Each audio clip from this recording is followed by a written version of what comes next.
ഓരോ മനുഷ്യനും വിശ്വാസം അനുഭവമാണ്. ഈ അനുഭവം വരുമ്പോഴാണ് ഓരോ ഭക്തജനങ്ങളും വിശ്വസിക്കുന്നത്. ഉദ്ദിഷ്ടകാര്യ ലബ്ധിക്ക് വേണ്ടി അമ്മയുടെ തിരുസന്നിധിയിൽ ഇന്ന് 21ാമത്തെ വിളക്ക് തീർന്നു കഴിഞ്ഞിരിക്കുന്നു. ഈ വരുന്ന തിങ്കളാഴ്ച, അതായത് ജൂൺ 30, എൻ്റെ മകളുടെ വിവാഹം അമ്മയുടെ തിരുദർശനത്തിൽ വെച്ച് തന്നെ നടത്തപ്പെടുന്നതാണ്. ഓരോ ഭക്തരും അവരുടേതായ ആഗ്രഹങ്ങളും അനുഭവങ്ങളും എല്ലാം കുടികൊള്ളുന്നത് ഈ ചൈതന്യത്തിന്റെ അദൃശ്യ ശക്തി മൂലമാണ്. അമ്മേ ശരണം, ദേവി ശരണം, മഹാലക്ഷ്മി കാത്തിരക്ഷിക്കുന്ന എല്ലാരെയും.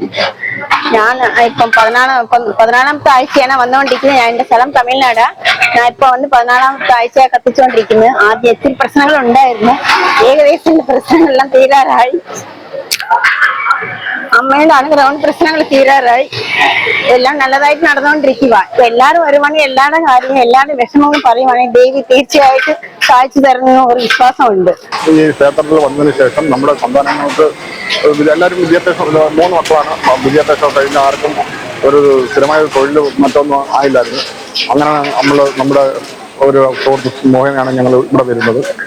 വന്ന് നമ്മൾ 6 വിളക്കെടുത്ത് കഴിഞ്ഞപ്പോഴത്തേക്ക് നമ്മളെ മൂത്ത മകന് സ്ഥിരമായൊരു ജോലി വിദേശത്താണ്. അയാളാദ്യം ഇവിടെ പല ഉദ്യോഗത്തിന് വേണ്ടി പലയിടത്തും പോയി, പല ടെസ്റ്റുകൾ എഴുതി, ഒന്നും നടപ്പായില്ല. അങ്ങനെ വിദേശത്ത് പോയിട്ട് നടപ്പായില്ല. അപ്പം തിരികെ വരാനായി ടിക്കറ്റ് എടുത്തതാണ്.